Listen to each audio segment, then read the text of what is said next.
An intern could do this, he said, grinning like he'd just invented the concept of air. Then, click, he muted me.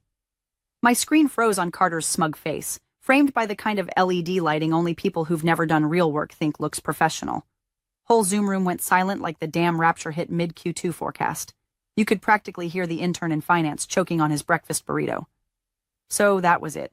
16 years of regulatory firefighting, data lockdowns, midnight calls to Luxembourg, and writing compliance frameworks so bulletproof they once got cited in an industry white paper. And I'm getting canned on a Monday by the founder's overcooked trust fund in khakis. Not even a one-on-one. Not even the dignity of letting me unmute to say go to hell with the poise I've been sharpening since 2009. Nope. Just silence. Then a chirp from HR Slack. Hi, Julia. Please drop off your badge and laptop when convenient today. No exit interview needed. If this is your kinda twisted office drama, hit that like button, tap subscribe, and toss some sympathy into the algorithm so our little storytelling team can keep unpacking these corporate car crashes for your listening pleasure. Seriously, 90% of y'all forget to subscribe, and it's colder than our break room fridge in January. Anyway, back to my downfall. I logged off that call without saying a damn thing, closed my laptop like a tomb, and just sat. I could hear my neighbor mowing his lawn through the window, completely unaware that a man-child with a PowerPoint fetish had just detonated my career from a standing desk. I made tea. Not the good stuff, just the bitter black bags you keep for guests you secretly hate. It fit the mood. Then I packed up. My badge, still on the lanyard from last year's data summit. My company laptop, riddled with sticky notes like archaeological layers, Q4 audit backup, Client B breach protocol, do not delete, EU temp keys. I left it all in a neat pile on my kitchen table. Drove to the office with the AC blasting like I was trying to freeze the rising nausea in my chest. Didn't cry, didn't rage, just rolled in like any other day, parked in my assigned spot, walked past the receptionist who couldn't meet my eyes, and rode the elevator up like a ghost. HR handed me 2 pages. One was a termination summary. The other was a tech checklist. No severance, no NDA, no mention of transition planning. No idea, apparently, that the logins they just reassigned to a summer intern were tied to more legal triggers than a CIA honeypot. I scanned the forms, signed with my backup signature, loopier, more dramatic, makes legal nervous, and said, I assume legal signed off on this, before sliding the pages back across the table. The HR girl smiled. Yep, Carter wanted it done fast. I nodded. Then fast it is. Walked out without looking back. Didn't even keep the mug from my desk. Left that too. A souvenir for whoever was dumb enough to think GDPR was just a European spelling of annoying. Back in my car, I sat still for a second. The silence was luxurious. No pings, no 2 a.m. Slack messages, no panicked data officer whispering about implied consent verbiage. And for the first time in years, I wasn't responsible. Not for them. Not anymore. I turned off my phone, poured a shot of vodka into my now empty teacup from the flask I keep in the glove box. I'm not proud, I'm prepared. And I waited. Not out of bitterness, out of curiosity. Because Carter had no idea what he'd just pulled the plug on. And I knew exactly what was coming next. The badge slid across the HR desk with the soft finality of a coffin lid. No, thank you for your years of service. No awkward cupcakes. No forced group photo by the lobby fern. Just me, the junior HR associate. Poor thing looked like she still used glitter pens, and a busted Keurig hissing like it knew something was about to catch fire. She tapped on her keyboard with the kind of overcompensating cheer people use when they're silently begging the floor to swallow them. So, Julia, just a quick tech checklist and acknowledgement form. Shouldn't take more than a sec. Carter wanted everything wrapped today. Wrapped. Like leftovers. Like I was some moldy compliance meatloaf they forgot in the break room fridge over Memorial Day weekend. I glanced at the exit form. 2 pages. No severance, no transition plan, nothing from legal. Just bullet points. Badge returned, laptop accounted for, access credentials to be transferred. Transferred to who, exactly? Right on cue, a guy in cargo shorts walked past the HR window, holding my laptop with both hands like it was radioactive. Tyler, the intern. I'd trained him 3 summers ago. He once asked me if our GDPR reports were, like, for marketing or something. A wave of disbelief passed over me so fast it almost made me laugh. But I didn't. I signed. Slowly, clearly, with my alternate signature, the one that curls at the J like a noose. Quick question, I said, laying the pen down. I assume legal signed off on all this? The HR girl blinked, her smile faltering. Yeah. I mean, Carter said it was all good. So not legal then. Just Carter. I stood, picked up my empty travel mug, and gave her a nod. Then we're done. I walked out like I'd just mailed a bomb. Calm, deliberate, already imagining the ticking that no one else could hear. Because here's what they didn't understand, and what Carter, in all his Harvard-like brilliance, couldn't possibly have known. My credentials weren't just for show. They were embedded, legally, in every consent record, every compliance key, every international data transfer protocol that crossed our servers. My digital fingerprints were the damn gate code. Stripping them without a proper offboarding? That's not just sloppy. It's federal. I drove home slow, like I was pulling away from a crime scene I hadn't committed yet. By the time I got inside, my work Slack had already deactivated. Email, too. They were fast, I'll give them that. A little too fast. No one thought to forward anything. No one reached out for a handoff, or a contact list, or even the location of the secure backups I'd password protected with a failsafe clause only legal could override. I microwaved a burrito, watched the cheese bubble like it knew a secret. My cat, Calvin, batted at my elbow, demanding his 11 a.m. treat like clockwork. He was the only creature in my life whose routine still made sense. Just as I sat down, a ping echoed from my personal phone. Signal from a former coworker, Dave from infrastructure. Hey, heads up. Carter just asked in the all hands if GDPR applies to us. Tell me this is a bit. I stared at the message. Then another ping. Rachel from legal. Your name's still on the DEA contact list? He didn't mention anything about transition. And a third, this one anonymous via Signal. Please tell me someone changed the keyholder registry before you left. Nope, no one had. Because I had built that system to not be easy to change. You don't hand nuclear codes to an intern.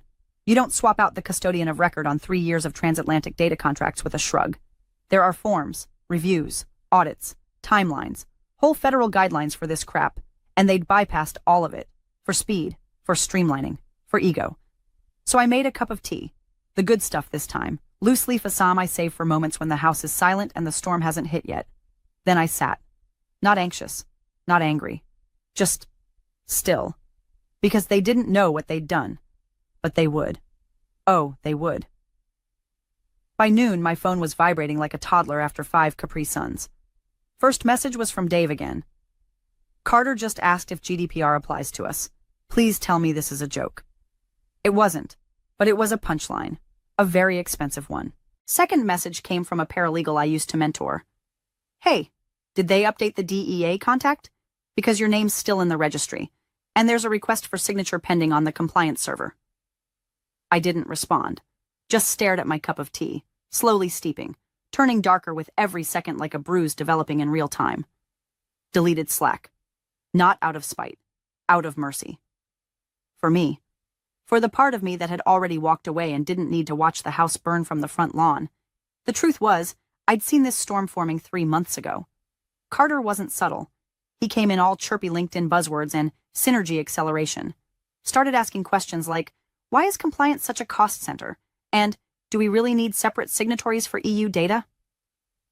That's when I'd started my little side project. See, years ago, during a particularly nasty audit cycle, I'd proposed a protocol system. Every data transfer, every regulatory touchpoint, every legal backup documented and logged in a living chain.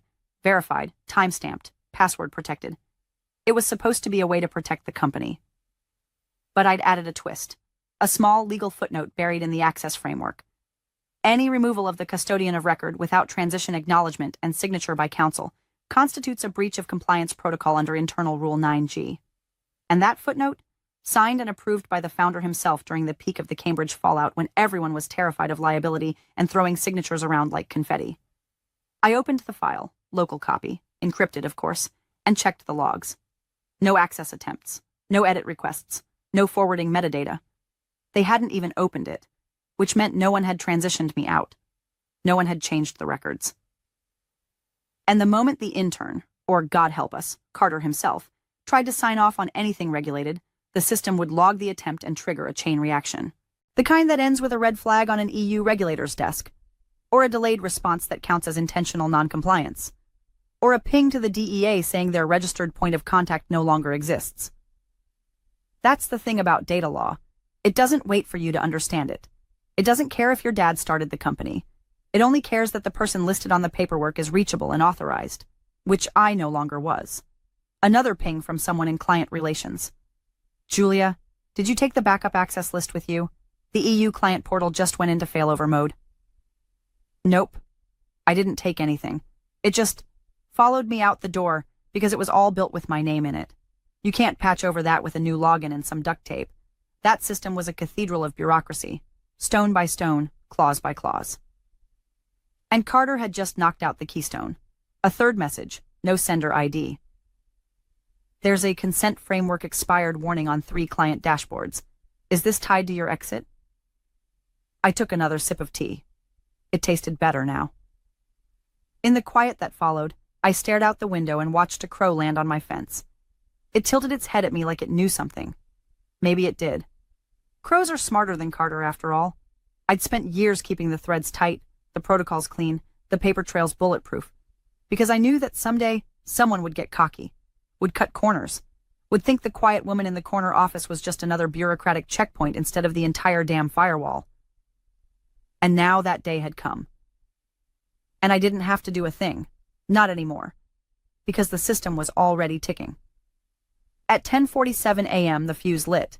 The intern, Tyler, bless his khaki-shorted heart, initiated a routine internal audit run through the compliance console. Probably because Carter told him to check for redundancy metrics, or whatever corporate Mad Libs he'd scribbled on his whiteboard that morning. That audit pinged our auto-compliance bot.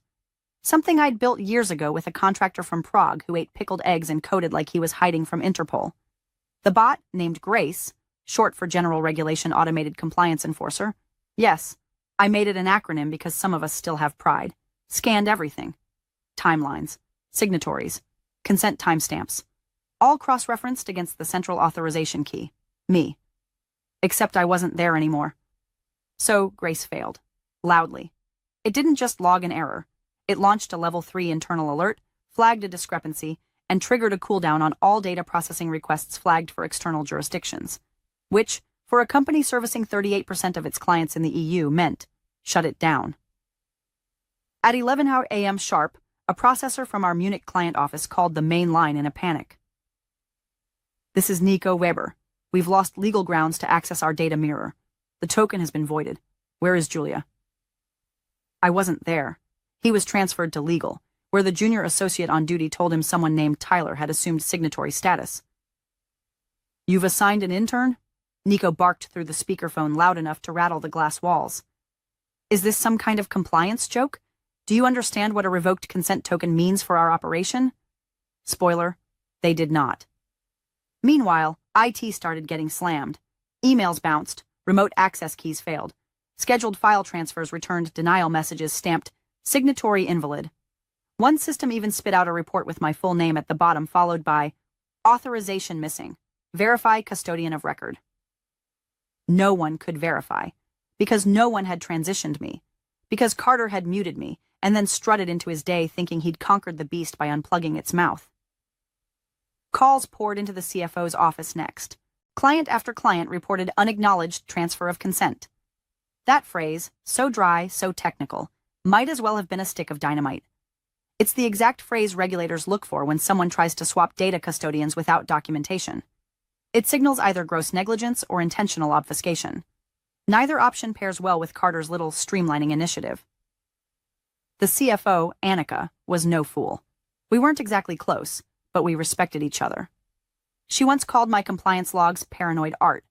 Now she was getting the performance. She called Carter. No answer. She called legal. They were already triaging a dozen emails with subject lines like urgent, withdrawal of data sharing, and immediate review required, breach notification pending. By 11:12, the panic started bubbling into the open. Departments CC'd each other blindly, legal jargon clashing with IT shorthand. Someone from sales had the audacity to reply all with, "Can someone just override the signature and reassign it?" Bless their soul. That's not how any of this works.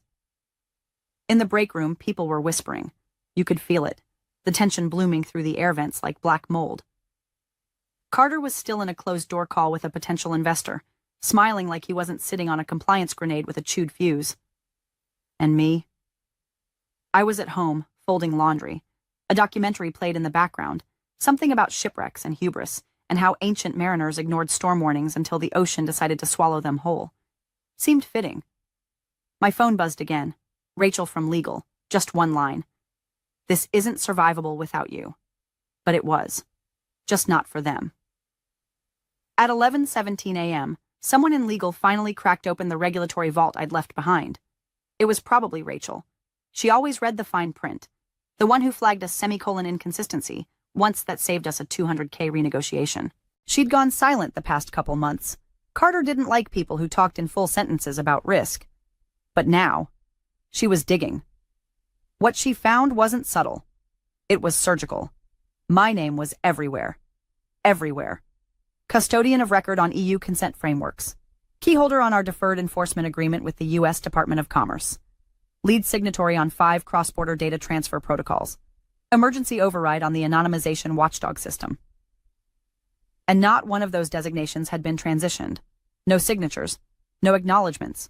No legal review. Nothing. It wasn't just negligence.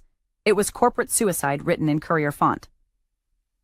At 11:22 a.m., a partner law firm forwarded a formal notice. Pending regulatory breach under Articles 27 and 28 of the GDPR. Access to EU citizen data must cease immediately. Continued processing without an authorized representative constitutes criminal liability under EU law. This is not a drill. That last line wasn't legalese. That was panic, professionally formatted. Legal scrambled. Rachel hit up IT. IT looped in compliance. What was left of it, which was apparently just Tyler and a 6-week-old onboarding checklist. Carter? He was still in a meeting 2 floors up talking about infrastructure elasticity and minimizing operational drag. He was pitching investors, selling his shiny restructuring initiative, completely unaware that half the company's client infrastructure was now radioactive and the other half was poised to follow. Word started leaking. Someone in product whispered it to marketing. Marketing told HR. HR pinged legal in a panic. Did we miss a required form during Julia's offboarding? Her name's still in all the frameworks. No, sweetie. You didn't miss the form. There was no form. Because Carter didn't believe in paperwork. He believed in vibes. And then my phone rang. It was the founder. His name still popped up in my contacts as Old Man Volcano. A joke from a decade ago when he'd storm around barking at people for thinking like cowards. He once called me the only person in this building who knows what a consequence is. But I didn't answer. Let it ring. Watched the name flicker across the screen and disappear into voicemail limbo. Because I knew what he wanted. I knew the exact expression he was probably wearing. Brows drawn, glasses pushed up, eyes doing that slow blink of someone realizing they'd handed a grenade to a toddler. He was probably sitting in his den, tie off, whiskey glass sweating on a legal pad, watching his legacy turn to mush because his son confused confidence with competence. Let him stew. Instead, I made another cup of tea. Rooibos this time. Earthy. Slightly bitter. Like the scent of resignation and quiet revenge. Back at HQ, Carter was laughing. Laughing. Told someone in finance that a few system hiccups are to be expected when you clean house. Said he was unfazed. Unfazed. That was the word. A man so far up his own delusion he couldn't hear the alarms screaming in the background. The legal team couldn't reach him directly. He'd silenced all internal notifications to focus. A junior associate had to slip a note under the conference room door during his pitch. He ignored it. Brushed it aside like it was someone's lunch receipt. Somewhere in a glass box upstairs, a bank of monitors showed red system lights blinking like Christmas came early. Grace, the compliance bot, was now in lockdown mode. Access was getting restricted in waves, like a firewall closing in real time. And I was barefoot, sipping tea, watching a crow chase a squirrel on my backyard fence. No smugness, no malice, just satisfaction. The kind that comes from knowing you set the fuse 6 years ago, and they lit it for you. At 11:20 a.m., the domino tipped. The automated GDPR system, good old Grace, reached her threshold. After failing to verify a valid custodian of record for over 1,800 data records and watching 2 unauthorized access attempts logged under Tyler's credentials, She executed her last resort protocol. Breach reporting. The system compiled all flagged entries, compiled cross-jurisdictional timestamps, and automatically submitted a breach alert to the European Data Protection Board. The message was cold, factual, and, most importantly, compliant. Custodian of record, unavailable. Unauthorized data access, confirmed. Transition protocol, absent. Regulatory breach, declared. Attached were 14 supporting documents, each bearing my name, and now each marked revoked without legal transfer.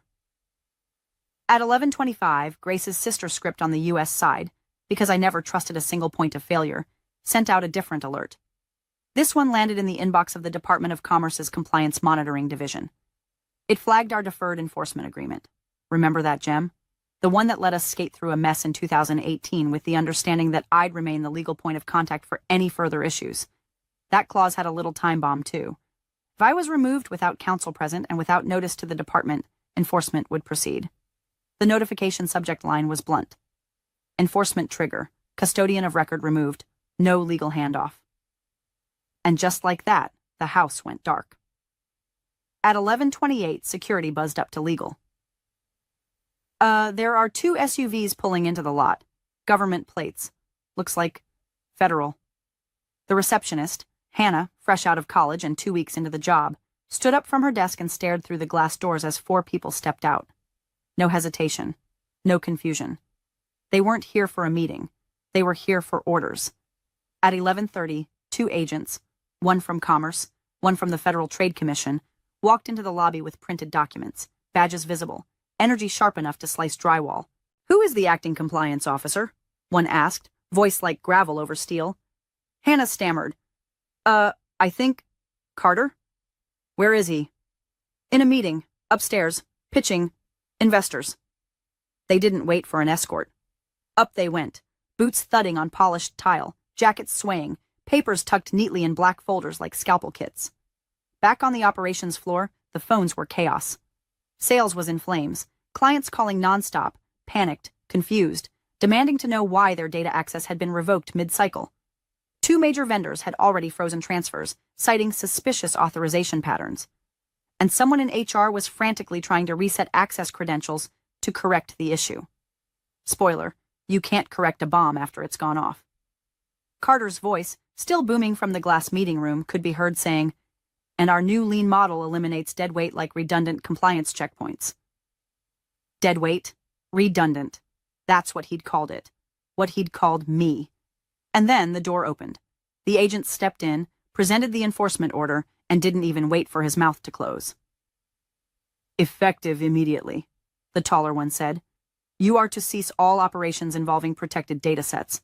This includes client-facing portals, back-end analytics, and all third-party processing flows. You are out of compliance and under investigation." The room froze.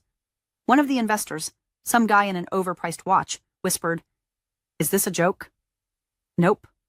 Carter tried to talk, of course. He always talked. "But this is just a misunderstanding. We've reassigned everything. It's under control." The shorter agent cut him off. "You removed a federal point of contact without legal oversight. You violated a deferred enforcement agreement, and you gave access to an uncredentialed intern." The last word echoed like a slap. Back at my place, I took a slow sip of tea. Same cup, now lukewarm. Calvin curled at my feet, purring like he knew Mom had won something. The silence was beautiful. No dings, no buzzes, just the hum of justice syncing itself with reality. They'd asked for a world without me. Now they had it. And it was collapsing. The boardroom was all glass and ego. Carter was mid-slide, pointing at a pie chart titled Operational Efficiency Post-Redundancy Reduction, when the door opened and security stepped in. "Mr. Carter?" the guard asked, voice low but firm, like a bouncer who knows the DJ isn't stopping the music. "You need to come with us." Carter blinked, still holding the clicker in his hand like it had magical immunity powers. "Excuse me, I'm in the middle of a—" "It's urgent," the guard cut in, already stepping forward. The board members shifted in their seats. A few exchanged glances. One old guy from the audit committee coughed and muttered something that sounded suspiciously like, "Jesus Christ." Carter followed the guard out, confusion spreading across his face like a sunburn he hadn't felt coming. Downstairs, the temperature had dropped 10 degrees. The agents weren't saying much. They didn't have to. Their badges said more than words ever could. Enforcement orders, printouts with my name on every page, internal logs time-stamped to the minute, system failures tied to him. Then the lawyer arrived. Joanna had always moved like a metronome, precise, measured, just a little faster than everyone else. But this time, she was running. Heels clicking across the marble, coat half on, hair pulled into a knot that was starting to fray. She burst into the lobby, breathless, took one look at the agents and said the only sentence that mattered. Did she sign her off-boarding papers with legal? The taller agent didn't blink, just handed her a file. She opened it. One glance. Her lips parted just slightly. Then she turned. Slowly. Deliberately. Eyes scanning past Carter, who had just entered the lobby, red-faced and breathing like he'd been jogging uphill with a backpack full of bricks. She looked past him, to the founder. The old man stood near the elevator, arms crossed, shoulders sagging under the weight of what was clearly about to unfold. Joanna walked up to him and didn't lower her voice. "Please tell me you paid her," she said. "Not did you pay her out? Not did you finish her transition? Not do we have her on retainer? Just, please tell me you paid her." The silence that followed was thick enough to chew. The founder didn't respond. He just closed his eyes. And in that gesture, the whole boardroom's oxygen got sucked out. Carter stammered something. No one remembers what. Probably tried to explain how we've reassigned everything and this is just a hiccup and we're streamlining operations. But none of it mattered. Not now. The agents stepped in again. "Operations must halt immediately. Access logs are being reviewed. You will receive subpoenas. This is not optional." Joanna stared at Carter like she was mentally calculating how long it would take to fire him without violating HR protocols. And he looked like a kid who just realized the glitter he dumped on the rug was made of ground glass. From the mezzanine, employees were peering over the railings, phones in hand, mouths covered. The whole building had turned into a spectator sport. You could almost hear the internal monologue of every bystander. Carter's cooked. She warned them. They didn't listen. And I was sitting cross-legged on the floor of my living room, folding socks, reruns playing in the background, the faint clink of Calvin's collar tags the only soundtrack. My phone buzzed again. No ID. Voicemail transcription popped up. "Julia, this is Joanna. I know you're probably not interested in talking, but the board would very much appreciate a conversation. There may have been misunderstandings. Please call me." I let the screen dim. I wasn't angry. I wasn't triumphant. I was finished. They had their answer, and now they could sit in it. By noon, the office was a graveyard of blinking monitors and silent phones. Operations ground to a halt in 3 major departments: data services, international compliance, and client integrations. All of them tethered, delicately, invisibly, to systems I'd built. Or more accurately, systems named after me in every registry that mattered. With my credentials revoked and no legal transition on file, those systems didn't just slow down. They locked up like a bank vault during a blackout. Key clients, big ones, the kind with multi-year contracts and legal teams that wear 3-piece suits on Zoom, started pulling access. "Out of compliance" was the phrase that kept echoing across inboxes like a death knell. A German insurance conglomerate suspended 2 data feeds. A pharmaceutical client in the UK revoked processing permissions and flagged the incident to their regulator. One longtime American partner, quiet and ruthless, froze payments and triggered a clause no one remembered existed. The emergency board meeting was called at 12:17 p.m. Attendees, founding members, legal, compliance remnants. Joanna, looking like she'd aged a decade in an hour, and Carter, wearing the same tailored shirt from his investor pitch, now rumpled and sweat-soaked under the arms. They didn't ask for his opinion. They didn't ask for his defense. They asked for his badge. Temporarily, of course. Pending full review. The HR language was polished, but the message was clear. You screwed up. Spectacularly. From my end, it came through as a push notification from an old security tool I'd set up years ago, one that logged system-level access changes from senior leadership. Alert access modification. Carter Dawson marked as inactive administrator. I sat back in my chair and let that little dopamine spike wash over me. Brief, quiet, clean. Then the voicemail hit. Blocked number. Female voice. Clipped, formal, tense with apology. Hi, Julia. This is Stephanie from the board. I don't know if you're seeing the news yet, or hearing from anyone inside, but there's been some, well, movement. If you'd be open to a conversation, the board would very much like to, well, apologize, and potentially discuss a consulting role. Discretionary, flexible, on your terms. On my terms.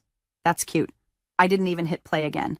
Just tapped forward, sent it straight to Marcy, my attorney.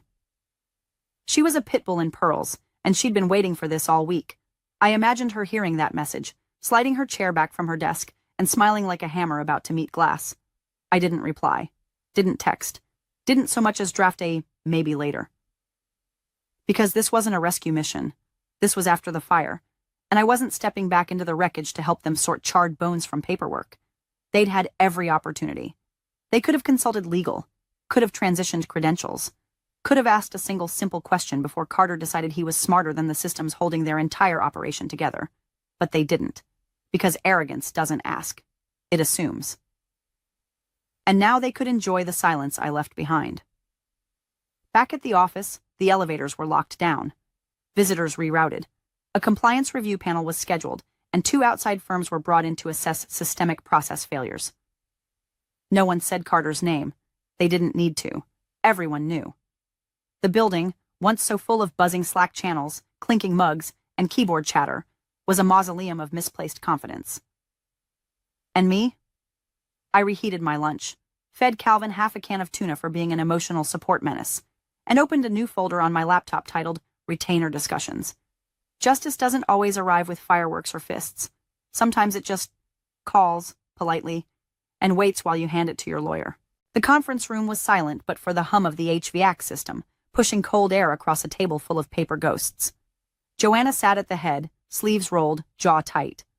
Her paralegal stood behind her, eyes glued to a thick file folder that hadn't seen daylight since the pre-pandemic compliance review era. The founder was there too, hunched over like his chair had aged with him, and across from them sat Carter, deflated, tie askew, face drained of the smug color it used to wear like war paint. No one spoke. Until Joanna did. "We missed something," she said, voice flat. She didn't look at Carter. She looked at the folder. "This," she continued, opening it with surgical precision, "is your former employee's contract. Julia Greer, Director of Data Compliance. 16 years of service. Impeccable record. Minimal turnover. No HR flags." She slid a page free from the back. "And this," she said, placing it face up on the polished wood, "is her addendum. Executed in 2021. Risk mitigation phase. Signed by legal, compliance, and..." She turned her eyes to the founder. "You." The founder didn't blink, didn't flinch. Just sighed, slow and quiet, like an elevator descending through a collapsed shaft. Carter leaned forward, trying to understand.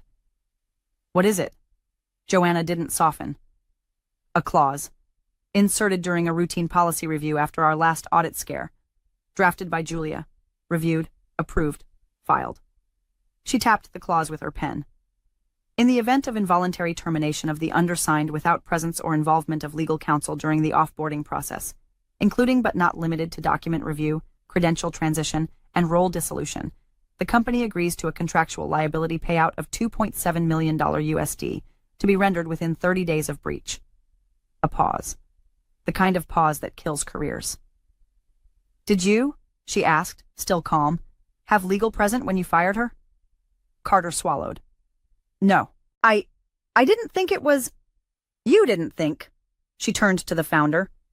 "Did you authorize a carve-out to that clause?" He shook his head. "Once. Slow." "Did you know your son removed the only person legally binding our DEA compliance agreement from all systems without oversight?" Another head shake. The founder didn't open his eyes. Joanna looked back to Carter. Her voice stayed even, but now it had teeth. "You've not only triggered a multi-jurisdictional breach investigation, endangered our regulatory standing with 3 agencies, and cost us 2 top-tier clients. You've also personally activated a 7-figure payout clause." Carter blinked. "It's enforceable?" "Oh yes," she said, ironclad. "It was buried because no one thought we'd be that stupid." The document sat between them, Just paper, ink and language, and power. Not the loud kind, not the shout in the boardroom, fire off a slack thread kind. This was the other kind of power. The kind you build in silence. The kind you plant like a landmine, then wait, patiently, for arrogance to step on. Joanna pushed the file toward him. You'll sign the disbursement order today. The board won't fight it. There's no appetite for a lawsuit, and frankly, no chance we'd win one. Carter stared at the clause. His hand hovered over the document like it might bite him. The founder finally spoke. Just 3 words. I told you, nothing more. By 4 p.m., the wire was initiated, and by 4:10 I was sitting on a park bench under a canopy of orange leaves, watching a golden retriever chase a wind-blown leaf like it owed him money.